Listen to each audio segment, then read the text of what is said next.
Hello everyone, this is Govind Singh Negi and welcome to my channel Economics with Govind Sir.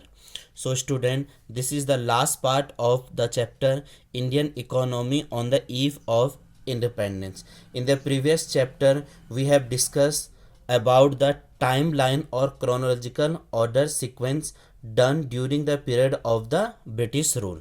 Now this is the final gist of the chapter. So we category the chapter in small parts in quick ways. Now first subheading is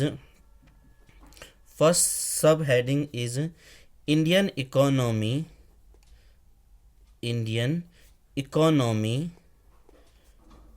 before before British rule. जो India की economy थी वो British rule आने से पहले कैसा था. हम इस चैप्टर में पढ़ रहे हैं कि ब्रिटिश काल के दौरान कैसा था, लेकिन इस सब टॉपिक्स के अंदर हम बता रहे हैं कि अंग्रेजों के आने से पहले ब्रिटिश इंडिया की इकोनॉमी किस प्रकार की रहती थी. यानी हमें एक वर्ड याद रखना है, that is a before. Britisher आने से पहले, ब्रिटिशर आने से पहले Indian economy is a prosperous economy. First word आपको याद रखना पड़ेगा, Indian economy is a prosperous economy. Prosperous का मतलब क्या था, इंडिया इंडिपेंडेंट था. India is a independent economy as well as self reliant. वो इंडिपेंडेंट भी था और सेल्फ रिलायंट भी था, अपने में आत्मनिर्भर हो जाता था. काफ़ी धनी इकोनॉमी कहा जाता था हमारा ब्रिटिशर आने से पहले. India is well known for इस गोल्डन बर्ड, सोने की चिड़िया के नाम से इंडिया की इकोनॉमी को जाना जाता था ब्रिटिशर आने से पहले. Second point, Indian economy is known as a agrarian economy. Indian economy is known as agrarian economy. कृषि प्रधान अर्थव्यवस्था के नाम से जाना जाता था. यहाँ पर जो मेन काम रहता था दैट इज ए एग्रीकल्चर. लोग खेती बाड़ी करके ही अपना जीवन तसल्ली से चलाते थे, और जो खेती बाड़ी किए जाते था दैट इज़ फॉर लाइवलीहुड. अपना जीवन जीने के लिए कि इतना प्रोडक्शन करो कि अपना काम आराम से हो सके. और 2/3 ऑफ द पीपल, 2/3 लोग क्या थे, डिपेंडेंट थे. 2/3 पीपल डिपेंड ऑन एग्रीकल्चर. खेती बाड़ी पर डिपेंड ज़्यादा रहते थे. इंडिया की इकोनॉमी थी. Indian economy is well known for handicraft industry. Well known for handicraft industry. हथकड़ा उद्योग के नाम से जाना जाता था हैंडीक्राफ्ट इंडस्ट्री. हथकड़ा उद्योग का मतलब हाथ से बनाए हुए चीज़ें यहाँ पर ज़्यादा चलती थी. हथकड़ा उद्योग के, जिसके अंदर इंडिया के अंदर हमने इसमें हैंडीक्राफ्ट इंडस्ट्री के लिए जो कॉटन टेक्सटाइल के लिए काफ़ी फेमस रहता था. कॉटन टेक्सटाइल के लिए काफ़ी फेमस वगैरह रहता था. इंडिया में precious metal and precious stone, जो कीमती पत्थर या धातु वगैरह रहते थे, वो भी काफ़ी, उन पर भी जो कलाकारी है वो भी काफ़ी अच्छा रहता था. और इंडिया में वर्ल्ड लेवल पे रेपुटेशन होता था, हमारे यहाँ बहुत अच्छा क्या थे, स्पाइसेस वगैरह भी थे, मसाले वगैरह भी थे. तो कभी पूछा जाएगा कि ब्रिटिशर आने से पहले इंडिया की इकोनॉमी कैसे थी, तो आप इन पॉइंटों को एक्सप्लेन करोगे, आपका आंसर क्लियरली बन जाएगा. Now move for the second part.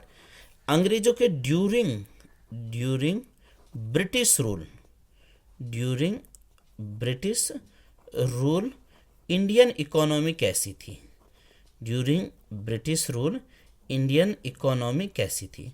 अब ब्रिटिश रूल का बात बोल दिया तो आपको एक समझना है, 1757 से लेकर 1947 अप्रॉक्सीमेटली 200 ईयर, करीब करीब 200 साल के अंदर में इंडिया की इकोनॉमी कैसे रह गई थी. ब्रिटिशर ने क्या क्या हमारे साथ एक्सप्लोटेशन कर दिया था.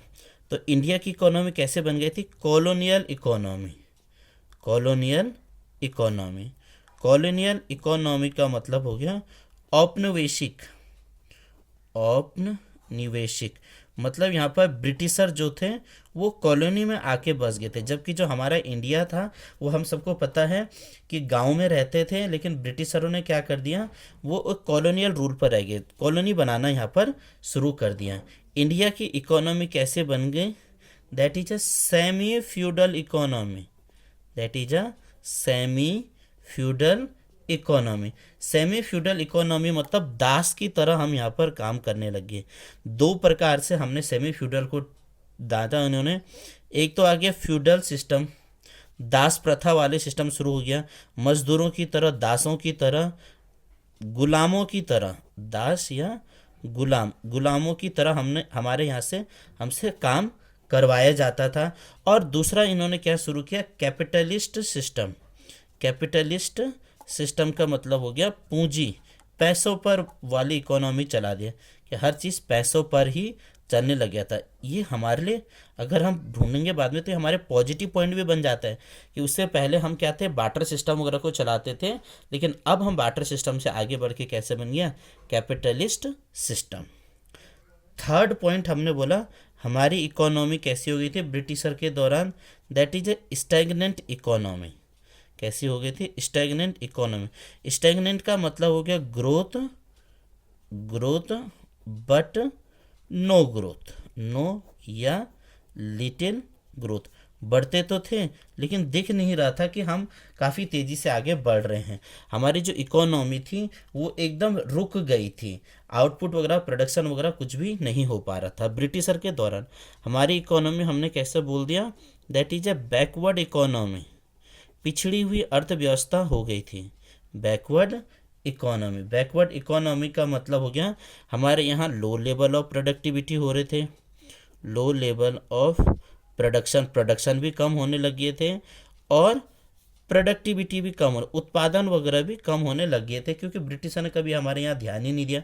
हम क्या करते थे, ट्रेडिशनल मेथड से ही, traditional method of agriculture, traditional method of agriculture, जो भी खेती बाड़ी करते थे हम पुराने वाले पैटर्न पे चलते थे, और हम ज़्यादा एग्रीकल्चर किस पे डिपेंड थे, मॉनसून पे डिपेंड रहते थे। तो ये भी हमारे सामने एक दिक्कतें क्रिएट कर दी थी। नेक्स्ट वन आता है हमारी इकोनॉमी कैसी थी, डेप्रिशिएटेड इकोनॉमी।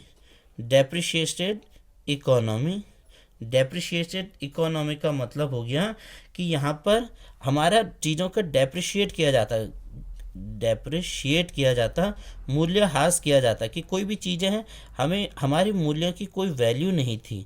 सपोज़ मान लो कि किसान काम कर रहा है तो उस किसान की कोई वैल्यू नहीं थी, उसे जितना भी काम करा लो, हमें क्या, उनको क्या चाहिए था, सिर्फ प्रोडक्शन से मतलब था, वो वैल्यू से मतलब रखते थे। चाहे आप मरो चाहे जियो, चाहे टैक्स तो हमें हर हालत से आपने वापस देना पड़ेगा।